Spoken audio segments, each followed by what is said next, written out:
Welcome back to your nightmares, my children. This is Mr. Midnight speaking. I welcome you all to my humble abode. Today, I will be sharing with you some scary stories about haunted houses. I would like to give you some food for thought. All houses have something in them, maybe ghosts, spirits, or demons. They usually keep to themselves. So next time, make sure you are not alone in your own house. Before we begin, make sure you subscribe and like. Because if you don't, I will personally make sure one of my demon friends haunts your house. Let's begin. And always remember, the darkness always follows. I will now leave you with my narrator, so enjoy. Number 1. The Ghost Girl and Her Nanny. Hi there. I have so many ghost stories from my past. Well, here is one that will stay with me forever. When I was little, I lived on the grounds of a very old manor house in the UK. The manor itself was used as a college for teaching courses and was fully fitted out to cater for people to stay for week-long courses. There were bedrooms and a fully functioning restaurant as well as the course rooms. My dad actually ran the place. That's why we lived on the grounds. House came with job kinda thing. Anyway, at Christmas, when my grandparents would come and stay, they would stay down at the manor house as we didn't have enough bedrooms at our actual house, and it was only a 5-minute walk away. So one Christmas, my granddad woke up at like 6 a.m. and saw a little girl next to him. At first, he suspected it was me having wandering down to see them, but as he came to move, thinking he needed to get me home before my parents freaked out, he realized the little girl was wearing a bonnet and a long white old-fashioned night dress and looked nothing like me. She smiled at him and touched his head. Then a lady in old-fashioned clothes walked through a wall again, smiling at him, picked up the little girl and walked back through the wall. My grandma slept through the entire thing, and although he said he was never afraid, he knew she would be and would refuse to come for any future visits, so he never told her. He did, however, tell my parents, who had already had many strange occurrences at the manor house, so he knew they would believe him. My dad said the thing that gives this story so much credibility is that the rooms they were staying in used to be the old nursery and the nanny's quarters. My grandparents had no knowledge of this at the time. He said it was all very calm and peaceful and not scary, but somewhat unnerving. So there it is, the first of my many ghost stories. Hope you liked it. Number 2. These are the rules of my house. My father found them in a butter container when we first moved in, and 3 years later, we are all still following them. Important context. I live in the summer house of my family home. It is essentially my bedroom. I love every second of it. Rule number 1. Never leave the house after midnight. If you must, do not make a sound, especially no singing, music, humming, jingling of keys, or talking. Number 2. Never forget to lock up the shed. Maybe open, shut it, and don't look inside. Number 3. Lights will flicker when you turn them off. Do not leave the room until the flickering has stopped. Number 4. If you see a person in the corner of your eye, look at it directly in the eyes and wait until it disappears. Number 5. If you see a man hanging in the living room, leave, shut the door, lock up, and go for a walk. He should be gone when you get back. Number 6. Never leave a candle burning, not even for a second while you use the bathroom. If it can burn, it will. Number 7. When you get halfway up the garden, look at the moon. If it's full or waxing, you're safe. Anything else, refer to Rule 8. Number 8.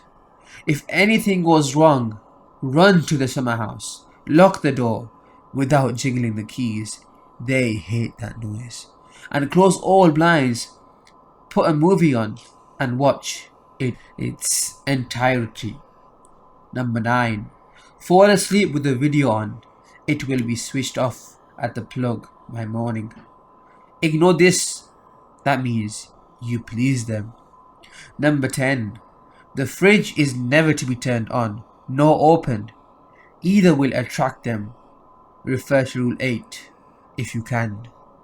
Number 11. If there is a light on in the house, go inside and turn it off. Refer to Rule 3. Number 12. You will need to drink during the night. Your throat will be scratchy and dry. Only carbonated beverages are to be drank after 12. Number 13. Any open containers will become dangerous after 11 p.m. Ensure all lids are firmly screwed on. Number 14. Moths and spiders will appear around 1 a.m. Catch and release every single one. Do not fall asleep until you do this. Number 15.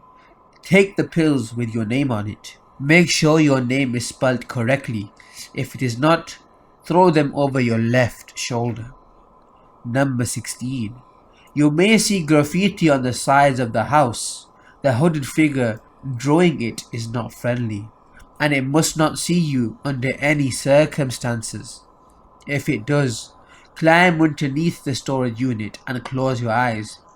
If you're lucky, it won't remember where you were. Number 17. If you wake up between 2 to 4 a.m., do not open your eyes. Do not open your eyes. If you fell asleep with a night mask on, do not trust it. Number 18. If you feel nauseous, light a candle. If it goes out on its own, go back to sleep. Number 19. If the bin is full, start a new one. If the place is not clean, it will attract them. Number 20. Do not eat anything in this room. It will taste like mold, and it will make you bedridden for upwards of a week, rendering you unable to complete these rules. Number 21. There have been 3 suicides, 2 murders, and 5 deaths in this house, and the previous tenants do not recall ever living here. Document all rules and all sightings and pray the next tenants listen. So these were the rules for the house. A few months ago, I made a mistake. I broke Rule 17. I always set an alarm for 7 a.m. to make sure that I don't open my eyes before then. But this fateful night, I had convinced myself that I simply snoozed my alarm. I opened my eyes. My breath quickly became shallow and laboured. I couldn't breathe. I remember thinking that this is the end. I screwed up. I broke a rule. This is it. My eyes adjusted to the darkness to find a bucket on my chest. It was filled with an off-green coloured fluid, dripping in from somewhere. The dripping slowed nearly to a stop, and my eyes adjusted to a semi-normal level of vision. I glanced up at the ceiling, and my eyes became glued to the creature. A mass of dead flies, moths and spiders. The ooze dripping from its protruding hip bone directly into the bucket. It crudely resembles a young child with no facial features but what appears to be a complete skeleton. I blinked hard, hoping that this was just another one of those figures you can stare at until they disappear. It was not. It lunged at me and picked up its bucket. I could finally breathe. It picks up an amount of the sludge and applies it like moisturizer on its body, regenerating the areas where its skeleton was unsure. Its legs were stuck to the ceiling, its upper body hanging upside down from the ceiling. I needed to get rid of it. It was toying with me and had regenerative abilities. There's no way I could possibly outsmart it. I shook my eyes as tightly as possible as it replaced its bucket on my chest. And I hear that nauseating dripping noise again. As my chest goes heavier, I somehow fall asleep.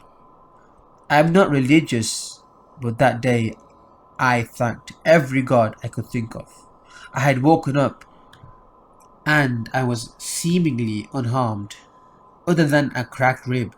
I told my parents and they smiled. "They must like you," my dad said nonchalantly. I didn't feel lucky. I didn't feel much at all. Of course I was grateful. Anyone would be. But why didn't they kill me? Why did they choose to save me? Am I more valuable alive to them? I don't think I'll ever find out. I'm hoping to move out soon. The previous tenants have been sanctioned under the Mental Health Act recently, apparently suffering from paranoia. They sent us a cease and desist order after we asked them how long they lived here. According to the landlord's bank, all of their checks never existed. There is no evidence they ever were here, even though they left family photos in a box in the attic, and the landlord still has the money. My parents act like this is normal. They don't seem concerned at all. My brother seems unbothered. There's something off with them. I hope my summer house keeps me sane. But I can't help but feel this is the only good way to live. Maybe I should join them in the house. Maybe you should join us too. The house knows best. They know best. Number 3. My grandmother's haunted house. This happened in 2011 when I was 7. I am a girl, now 14, and I just talked to my mother about this incident and decided to share it. So I lived with my grandmother, father, mother, and 2 dogs, quite far from any town. The house was big, so I usually played hide and seek with my mum a lot. I don't remember which month it was, so my mum filled me in on this. She said it was October during the holidays. This one particular day, my dad was out driving my grandma to the hospital as she had an appointment with the doctor. So I was left alone with my mum. After several rounds of hide and seek and watching a movie with my mum, it began to get dark outside, and my dad still wasn't home.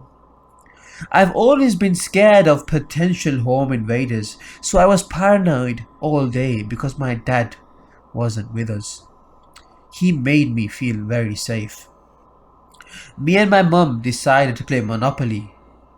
Fast forward an hour. When I was 7, I thought I was very sly, so I kept stealing money from my mum's stash. Now that I look back, she was probably pretending not to see. As I was taking a $50 bill from my Monopoly cash, she said, "The power will go out soon." This left me completely puzzled, as I had no idea how she'd know this. But sure enough, it went out about 15 minutes later, and I started to panic because, as most little kids, I'm scared of the dark. I later found out that there was a power outage in my area because of a storm, and my mum was notified of it. She handed me this Nokia phone and let me play my favorite game on it, which at the time was Doom. She told me to go hide under the bed sheets if I'm scared, and that she'll be back soon. I asked where she's going, but she didn't answer. As she head out of the room, she locked the door. I laid under the sheets, killing some monsters of the game for what felt like hours, but was probably only 5 minutes. Footsteps were heard in the kitchen, which was next to the room I was in, so I took the sheets off my head and yelled out, "Mom!" Glad that she's back, because I was really scared, but no answer was heard. The footsteps didn't stop, so I yelled again, "Mom, can you please come? I'm scared." After I had said that, the footsteps stopped completely. I got a sudden rush of adrenaline, so I held tight onto the phone and dashed out the room to the kitchen, which was empty. I was left puzzled, but didn't wait for long as I ran to the door, unlocked it as there's keys on the inside too, and ran to the corridor. Alright, so the corridor has 4 doors. On the right side, one at the very back, which I never was allowed to go in. I later learned that the room was where my great grandma died, and no one touched it ever since. It also had stairs next to it leading to the second floor, and one at the front which led to the outside. The 4th door I came through was the closest to the outside door, so I quickly opened the outside door, ready to run out, but the rush of adrenaline was gone, and I got scared of the outside too. It was very dark, and I was barely able to see. My only choices were go back to the room I came from, or scream for my mum. I chose number 2 and started screaming for mum over and over again. I guess I wasn't loud enough because there were no replies. I remember starting to sweat and panic. Different scenarios playing through my little head. Scenarios like a murderer killing my mum and coming for me next, or my mum leaving me forever. I know, stupid, but I was only 7 after all. I remember looking down at my feet and beginning to cry. More footsteps were heard, but this time behind me. I looked behind me and saw a silhouette of a tall person. I'm assuming it's male due to the body build. At the end of the hallway, standing in front of the door.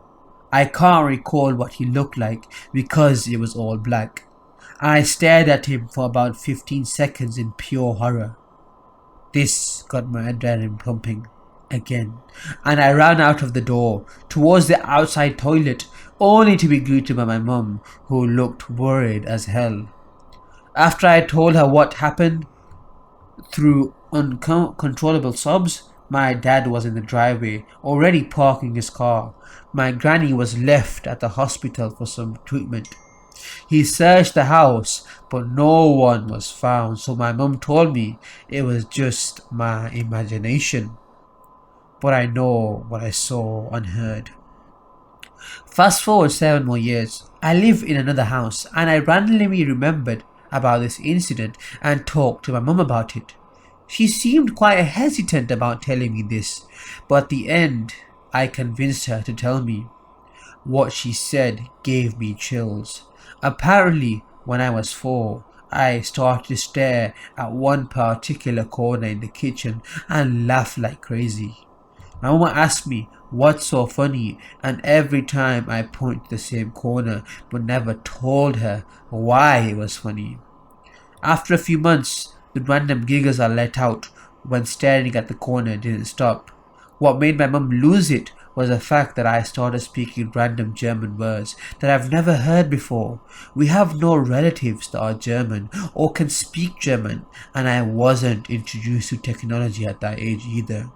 My mother knew it's German because she can actually speak a little bit, but never spoke it. She bribed me with candy to tell her how I learned to say the following words in Germany: it, help, chocolate, shower, and war. My response completely shocked her. I pointed to the same corner again and said, "He taught me how." My mum kept it cool though. She asked me who I was talking about, and I said, "The man who makes me laugh." My mum asked me what he looked like, but I only said he looks like a shadow and that he is from Germany. When she asked where the man lived, I pointed to the second floor. This all made sense because I always hated the second floor and never went up there because I felt like I was being watched. My parents took it upon themselves to Google the history of the house, and sure enough, it was built by Germans. I don't remember any of this, but my mum kept on reassuring me it happened. My father said he remembers it too, but decided not to tell me until now. I talked to the German man in the corner up until 5 years of age. I'm pretty sure you can put two and two together, but if not, the man I saw when I was 7 was the same man I talked to when I was 4. Every time I go back to visit my grandma, I always feel uneasy.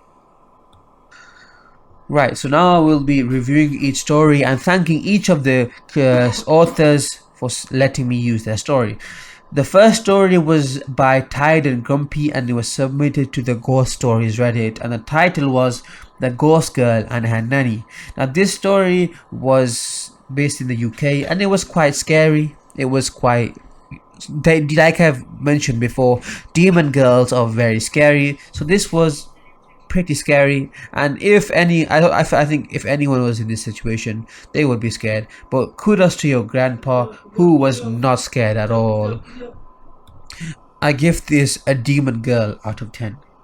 Now the second story was by Kichi666. This actually has quite a lot of following.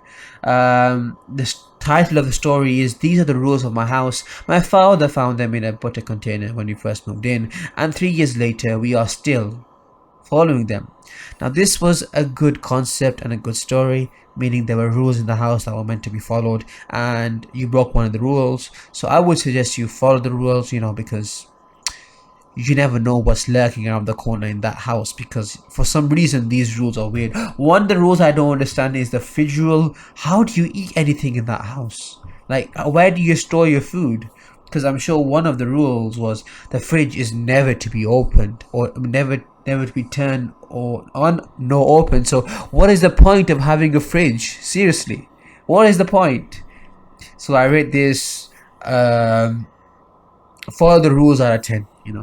And the final story was by Noodles for Dinners 1, My Grandmother's Haunted House. Now this story was very good. It was very layered. It was written beautifully. I quite liked it, especially the twist at the end. How the fact that she knew the ghost, basically, or the spirit, the German spirit.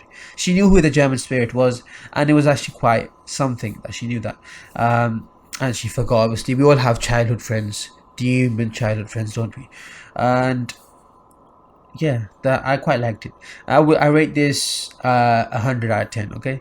And now I'm going to leave you with Mr. Midnight to do the outro. So take care and peace. Well, my children, thank you all for listening. I hope that your house becomes haunted after this. As you got to remember, I wish the worst for you because I am a demon from the pits of hell. I'll see you again very soon. So until then, love the darkness as it always follows.